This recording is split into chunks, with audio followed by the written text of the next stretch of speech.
First, can you just tell us your name and your position and how long you've been with Chico State? Well, my name is Dory Schachner. I'm an adjunct faculty lecturer, so a professor, but I'm not technically full-time, which is what adjunct means, part-time. And I have been working here for the past 8 years, teaching psychology courses. And do you teach anything in psychology that specifically pertains to the topic of racism? Yes, I teach a course called, the number is Psychology 391, but the title of the course is The Psychology of Prejudice, Hate, and Violence. So it's pretty much all about those topics. So for the purposes of our documentary, do you have a working definition for the word racism? I would define racism as discriminating against people based on their race. Can you walk us through a little bit about what the components of discrimination are? Okay, discrimination is typically thought of as a component of a prejudiced attitude. So prejudice means evaluating people based on their membership in a specific social group. For example, their race, their age, their gender, their sexual orientation, their religion, any social group. And although prejudice can be positive or negative, it's possible to have a positive prejudice toward a certain group, but typically we think of prejudice as a negative evaluation.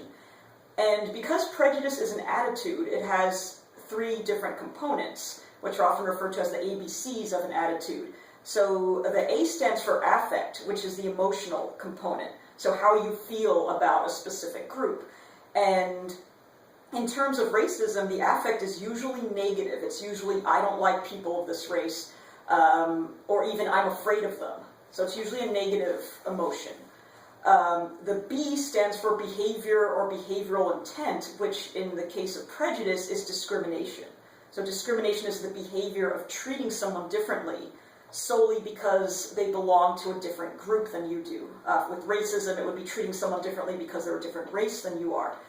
The C stands for cognition, which is the mental, or I should say the thought that goes along with the prejudice. For example, I don't like this particular group because they are like this. So it's what you think about them.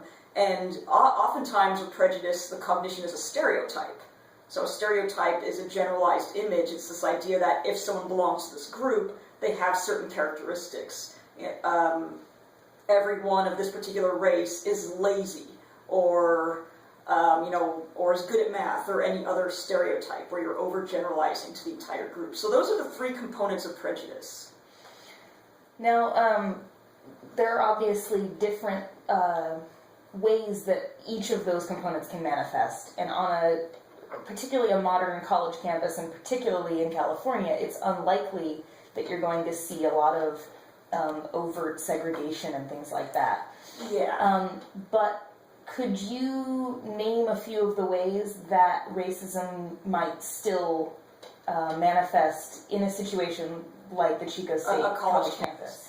Yeah, well, racism in general has become a lot less overt over the years. I mean, especially since the civil rights movement in the 60s. So prior to the civil rights movement, you had what was called old-fashioned racism, so separate drinking fountains for black people and white people and so on.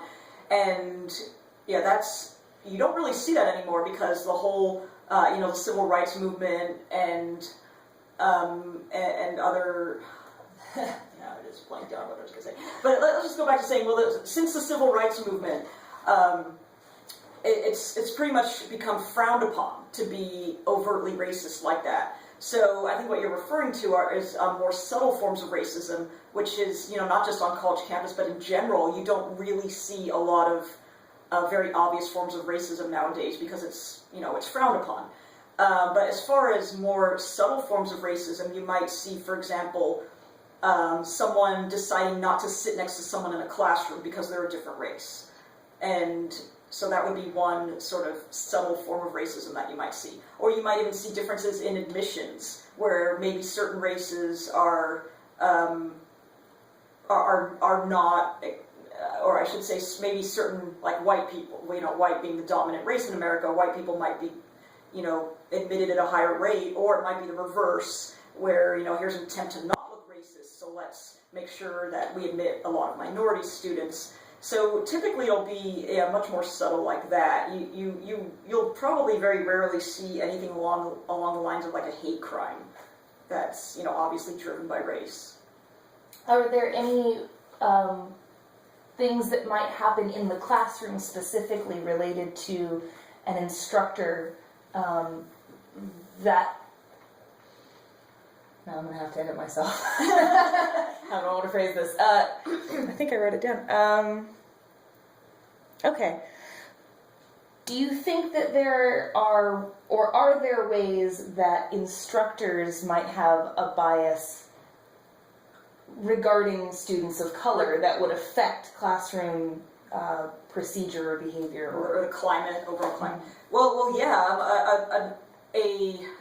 An instructor might, even on an unconscious level, because a lot of racism nowadays is thought to be implicit, meaning that we're not necessarily aware of it, but the fact that, you know, we face stereotypes every day means it sort of soaks into us anyway.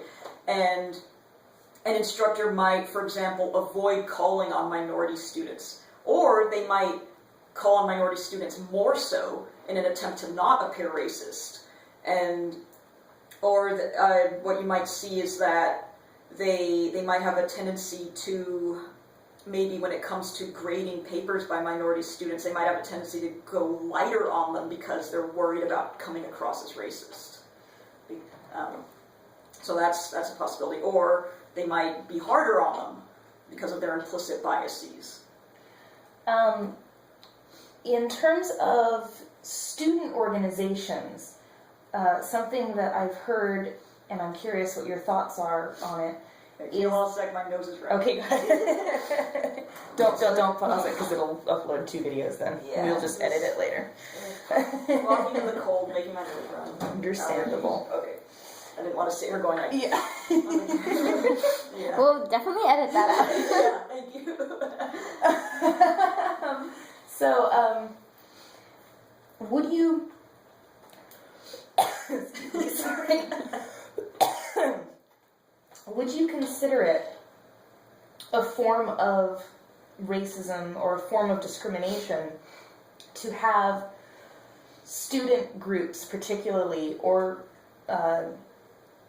institutions within the school that are only accessible to students of a certain race?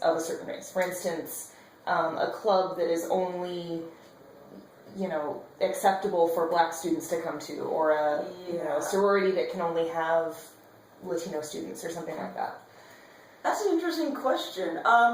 Technically, going by the definition of racism as treating people differently based on the race that they're in, technically, yes, that would be a form of discrimination, but I wouldn't consider it necessarily negative.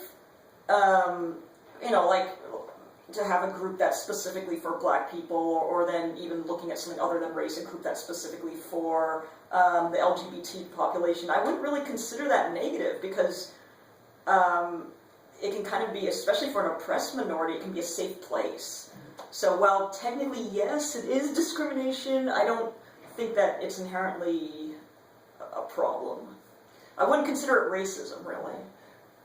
But then would it cross over into being a problem if that group then started having dialogue and an agreed upon climate that was overtly negative toward other groups?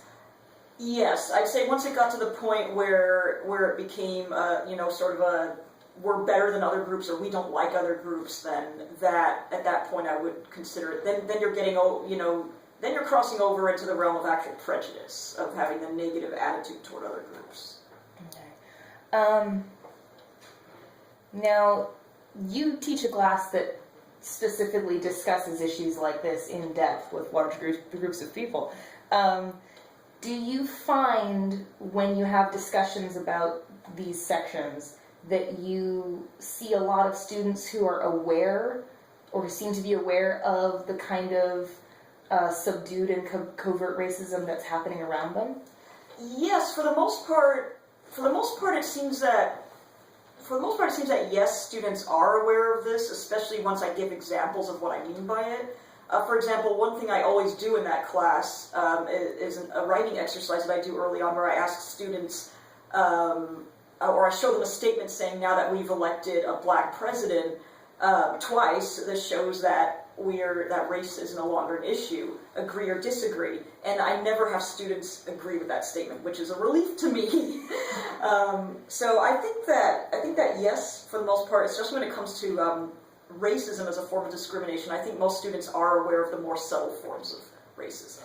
Do you hear a lot of examples given during the discussions in class of things that they've seen happen on college campuses or in Chico?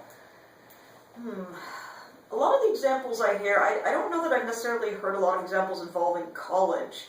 I've had some people mention examples involving stores where they'll say, where someone who's a minority might say, oh, I had an experience of someone following me around a store, or the store owner stared at me the entire time. But I don't know that I've heard college-specific instances. Okay. Have you seen anything or heard anything on campus during your time here that particularly struck you as something that might be a good thing to inform the people who perpetrated it about their offenses? Well, and if you can't think of specific examples, that's okay. I'm just thinking, have you seen anything like that? Or regarding race, I can't really think of any. Of course, I have to give the caveat that I tend to stay in this one area of campus, and I'm not really necessarily going around a lot of the rest of campus. And also, there's also the caveat that I'm white, so I haven't really faced any racism myself. But I haven't, nothing that stood out to me regarding race. I've seen instances regarding other minority groups, other than race, but not race specifically. But again, that's not to say it doesn't happen or doesn't exist. I'd be the last person to say that it's something that isn't a problem. Now, racism or racial discrimination in educational settings until relatively recently in America's history was okay. I guess I gotta figure out what I'm trying to get at here. Well, maybe you can just, I don't know how many of the facts you would know off the top of your head, but do you know about how long it's been since segregation in education was an acceptable thing? Well, I should know the exact year of Brown versus Board of Education, and it's really embarrassing that I don't I can look it know up. the exact year off the top of my head, so maybe cut that. And I will. Yeah. We'll just that sounds like pretend I said it, and then... Yeah. Well, Brown versus Board of Education was the court case that officially ended segregation and the Jim Crow laws. However, although the law did officially end it at that point, segregation in reality continued up until, up through at least the 60s in some school districts. So... what did that look like? Well, mainly different schools would be set aside for people of color, and usually those schools did not have the same funds and resources as schools for white children. So they even though the whole point of segregation was separate but equal, that's what the Jim Crow laws, supposedly were about.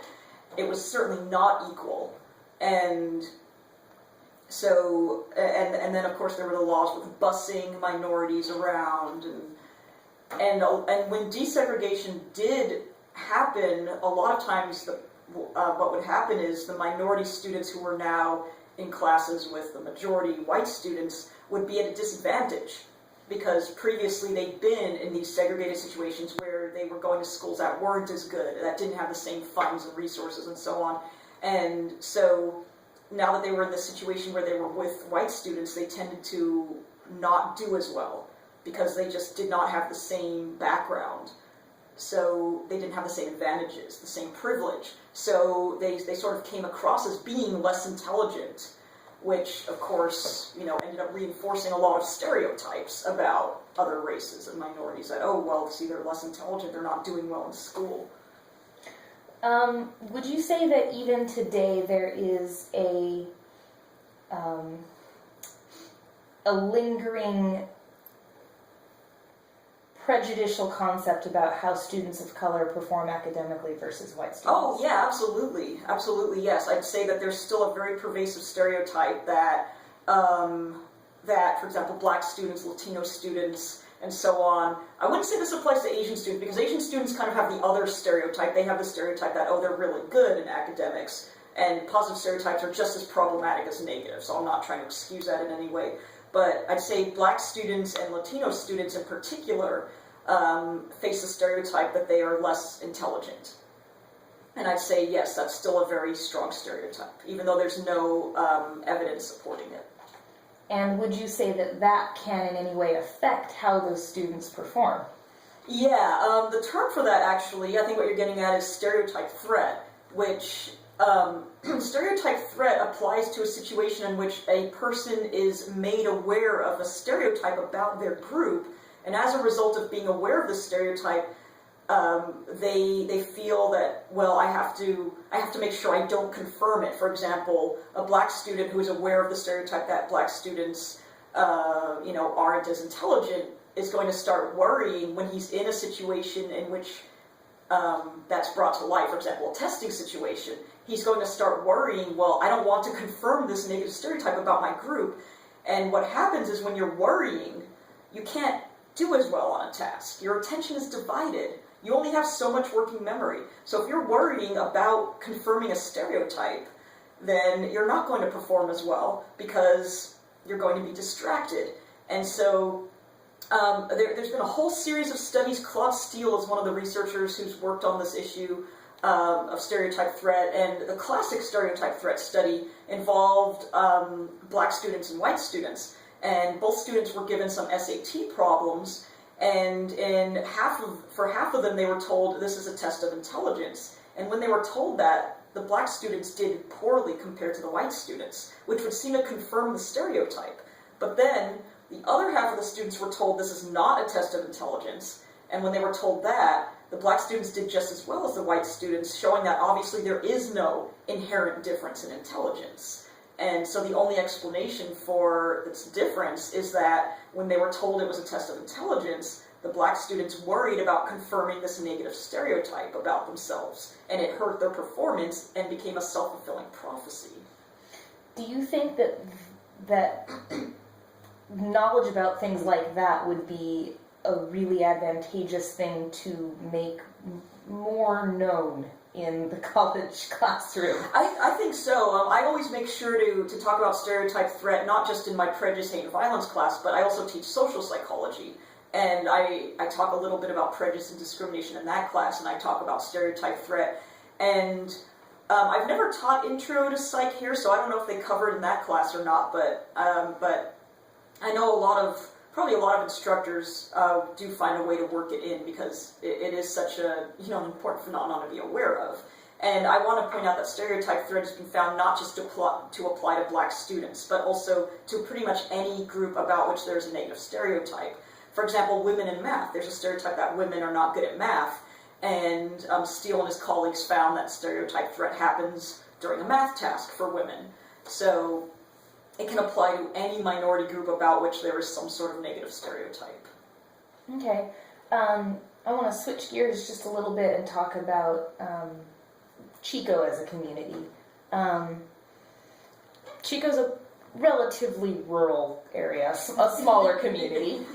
Do you think that there is a higher likelihood that discrimination will be expressed in a smaller community or a lower likelihood? Is it something that happens more? Yeah, I would say for the most part, I would think that it would, well, I guess that's difficult to answer because in a smaller rural community you have less exposure to minorities. Especially in Chico, well, there are a lot of Mexican students, a lot of Asian students, but I have, very few black students. So when you have a small community, there is less exposure to minorities, and lack of contact is one of the building blocks of prejudice. When you don't know a particular group, it's easier to stereotype them and make assumptions about them. So in one way, you could say that in small rural communities where the population's more homogenous in terms of race and so on, that there's a higher likelihood of discrimination. But then at the same time, when you have a big city, the fact that so many minorities are mixing together can also set the stage for a lot of dislike, especially if there's a lot of competition, for example, over jobs. So it's kind of hard to really give an answer one way or the other to that question. Understandably. Have you seen any particular, or I guess what I mean is because we have such a high Latino population in Chico, are you familiar with any of the particular stereotypes, or are there any that might pertain to them and either their performance in school or being hired after school, or with a degree? Yeah, there are, especially in California, because we have such a large Latino population, there are a lot of stereotypes about Latinos being lazy. That's the main one I can think of, is there's a stereotype that they're lazy. And so that can certainly affect performance both in school and with a job, with an employer not wanting to hire a Latino person. There's also the language barrier, where even if a Latino person speaks very good English, an employer might not want to hire them under the assumption that they don't, even though that might not be true at all. So, and then there's also a lot of assumptions that every Latino person is an illegal alien, an illegal immigrant. And so that also kind of sets them up for a lot of discrimination, a lot of negative stereotypes. If you're assuming that, every person I see who looks Mexican is illegal and shouldn't be here. And so there's a lot of, for example, discrimination in the form of people seeing someone who looks Latino